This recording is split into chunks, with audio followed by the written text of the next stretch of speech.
সবার পক্ষ থেকে আমি সালাম জানাচ্ছি। আসসালামু আলাইকুম। আলহামদুলিল্লাহ, আমরা দীর্ঘ অপেক্ষার পরে আমরা দুটি কথা বলার সুযোগ পেয়েছি। এতক্ষণ দ্বিতীয় বক্তার ওয়াজ আমরা শুনলাম, আমরা মঞ্চের পাশেই ছিলাম। আমরা প্রধান বক্তা যিনি ওয়াজ করবেন, যার কারণে আপনারা এখানে বসে রয়েছেন, যার ওয়াজ শোনার জন্য, যার মুখ থেকে মূল্যবান কথা শোনার জন্য, তাকে বসে রেখে আমরা অনেক বক্তা এখানে ছিলাম। সবাই রাজনীতি করে, সবাই বক্তব্য জানে।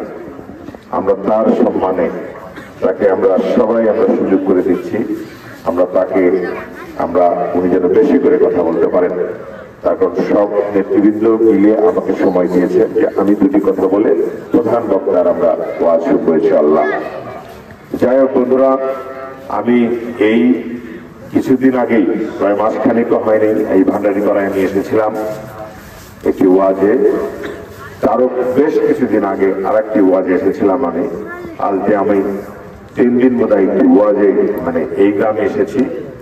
এই গ্রামটি বগুড়া সদর থেকে, আমাদের বগুড়া শহর থেকে, আমাদের যদি এভাবে হিসাব করি, আমি মনে করি সবচেয়ে দূরের একটি গ্রাম, সর্বশেষ একটি গ্রাম।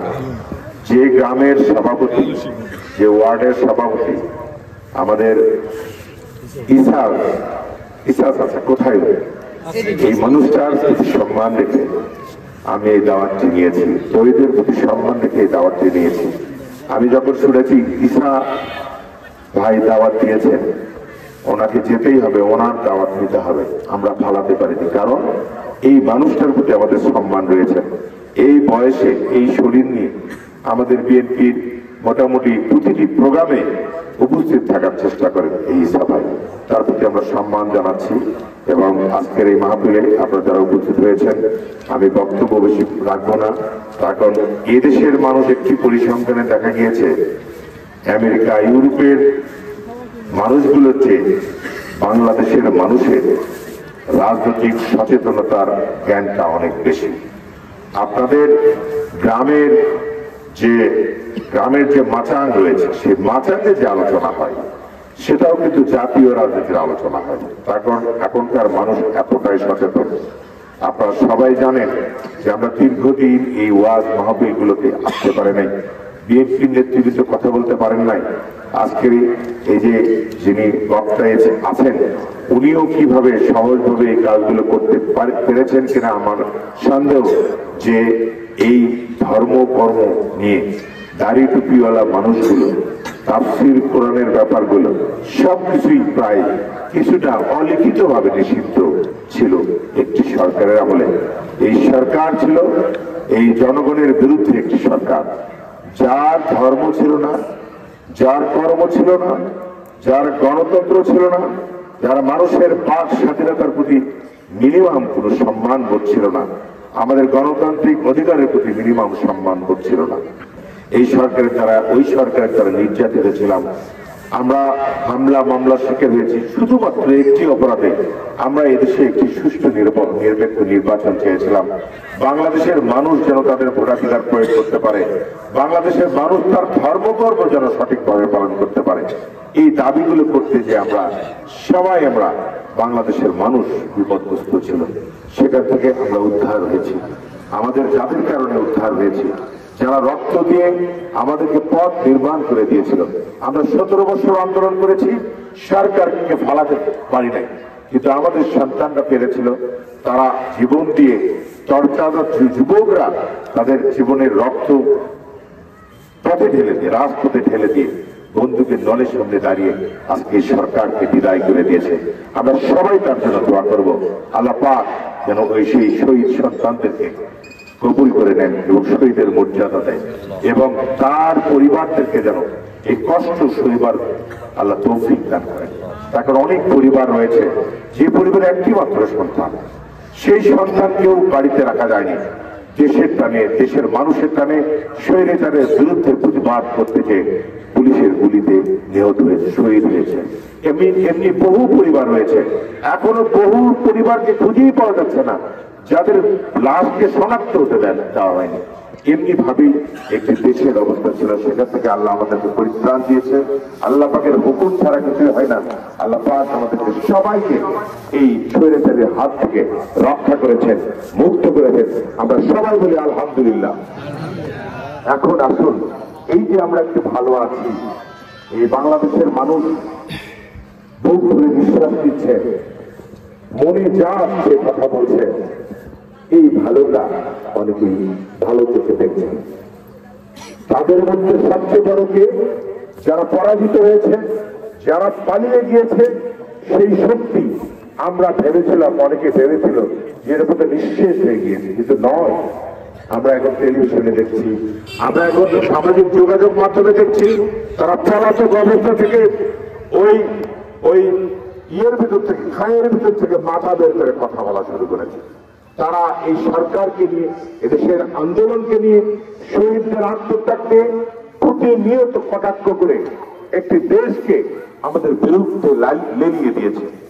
আগে বুঝতাম যে ভারতের নির্দেশে হাসিনা চলে, এখন দেখছি হাসিনার নির্দেশে ভারত চলতেছে। এমন একটি বৃহৎ রাষ্ট্র কিভাবে কাণ্ডজ্ঞানহীন অবস্থায় একটি দেশের বিরুদ্ধে ষড়যন্ত্র করতে পারে? রাষ্ট্রীয় ব্যবস্থাপনায় বাংলাদেশের মানুষকে অস্থিতিশীল করে দেওয়ার জন্য, বাংলাদেশের মধ্যে ধর্মীয় দাঙ্গা লাগিয়ে দেওয়ার জন্য তারা পরিকল্পিতভাবে আমাদের মধ্যে প্রায় যুদ্ধান্তে একটি অবস্থান সৃষ্টি করে দিয়েছে। আলহামদুলিল্লাহ, আমাদের মধ্যে সেই সবুর আল্লাহ পাক দিয়েছিল, আমাদের মধ্যে সেই ধৈর্য শক্তি দিয়েছে এবং বিদায় আজকে বাংলাদেশ এখনো ঠিক আছে। তার কারণ যে ব্লু প্রিন্টটা ভারত থেকে তৈরি করা হয়েছিল হিন্দু মুসলিম দাঙ্গা লাগিয়ে দেওয়ার জন্য, কিন্তু বাংলাদেশের মুসলমানদেরকে তারা টলাতে পারেনি। বাংলাদেশের মুসলমান এতটাই ধৈর্যশীল, এতটাই ভদ্র, এতটাই তারা জ্ঞানী, আমি মনে করি তারা ওই ভারতীয় হিন্দু বাবুদের উস্কানিতে তারা পা দেয় নাই। আলহামদুলিল্লাহ, আমি আপনাদের প্রতি যে আহ্বান রাখবো, আমরা যে অর্জন, যে দ্বিতীয় স্বাধীনতার যে অর্জন, বাংলাদেশের মানুষ আজকে ভালো রয়েছে, আরো ভালো থাকার জন্য আমরা একটি সুষ্ঠু নির্বাচনের দিকে ধাবিত হচ্ছি। সেই সুষ্ঠু নির্বাচন পর্যন্ত যেন আমরা যেতে না পারি, যার কারণে এত ষড়যন্ত্র। এই ষড়যন্ত্র মানে বিপ্লব হয়েছে, আর একটি প্রতি বিপ্লব সৃষ্টি করার জন্য বহুভাবে পায়তারা করা হয়েছে 4 মাসে, যা এখন পর্যন্ত সম্ভব হয়নি।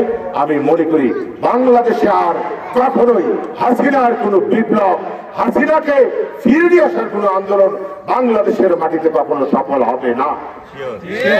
আজকে আপনাদের প্রতি আমি যে আহ্বান জানাবো, আমরা যেভাবে সচেতনতার সহিত দেশকে রক্ষা করেছি, দেশের স্বাভাবিক অবস্থানকে আমরা ধরে রেখেছি, এটাকে ধরে রাখার জন্য আমাদের প্রতিটি নাগরিকের, প্রতিটি মানুষের কর্তব্য রয়েছে। আমরা একটি আওয়াজ সারা বাংলাদেশে। দেখেন, আমাদের মধ্যে বিভেদ, জামাতের সঙ্গে কখনো কখনো বিএনপির বিভেদ হচ্ছে, বিএনপির সঙ্গে অন্য দলের বিভেদ হচ্ছে, কথার যুদ্ধ হচ্ছে। যখনই হাসিনার প্রশ্ন আসে, যখনই ভারতের প্রশ্ন আসে, তখনই সারা বাংলাদেশের মানুষ সেকেন্ডের মধ্যে এক হয়ে যায়। এটা একটি ভালো লক্ষণ, কি বলেন? এভাবেই আমাদেরকে থাকতে হবে। যে কোনো দলের, এই দেশের যে কোনো ক্রাইসিসে আমরা এক থাকবো। আমরা নিজেদের ভিতর তর্ক করবো, ঝগড়া করবো, দেশের প্রশ্নে সবাই এক থাকবো। এটাই হোক আজকে আমাদের অবস্থান। আজকের এই মাহফিল নিয়ে আমি যদি কথা বলে আমি বক্তব্য শেষ করবো। আমরা রাজনীতি করছি, আমরা আজকে অজস্র মাহফিল হচ্ছে। আমরা আজকে বোধহয় আজকে 5 দিন আমি নামুজা দিয়েছি, আরো হয়তো আরো 1-2টা দাওয়াত এখন অবস্থিত রয়েছে, তা আপনারা করছেন। আজকে এই দাওয়াত গুলা, এই যে মাহফিল গুলো হয়, কেন হয়? আমি যে কথাগুলো সবসময় বলে থাকি যে এই মাহফিলে এসে অনেকেই মানুষ শিক্ষা গ্রহণ করে, কিভাবে ধর্ম কর্ম পালন করবে, কিভাবে তার নামাজ কালাম শুদ্ধভাবে পড়তে পারবে, এই ধর্মের কথা, হাদিসের কথা, কোরআন থেকে তেলাওয়াত, এসব যারা মনোযোগ দিয়ে শোনে তারা অবশ্যই উপকৃত হয়। সেই কারণেই কিন্তু এখানে সব একত্রিত হয়। আজকে আমি যে ওয়াজি এখানে যিনি রয়েছেন, আমি আল্লাহ পাকের দরবারে আমরা সবাই মোনাজাত করবো, আল্লাহ পাক তার মুখ থেকে এমন কিছু ভালো কথা যেন আমাদের শ্রবণ করার তৌফিক দান করে সবাইকে।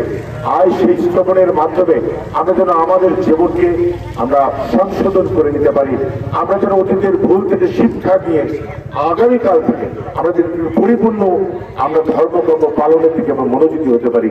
এই দোয়া আমরা সবার কাছে করবো এবং আল্লাহ পাক তাকে সেই রহমত দান করুক, এটা আমরা প্রত্যাশা করি।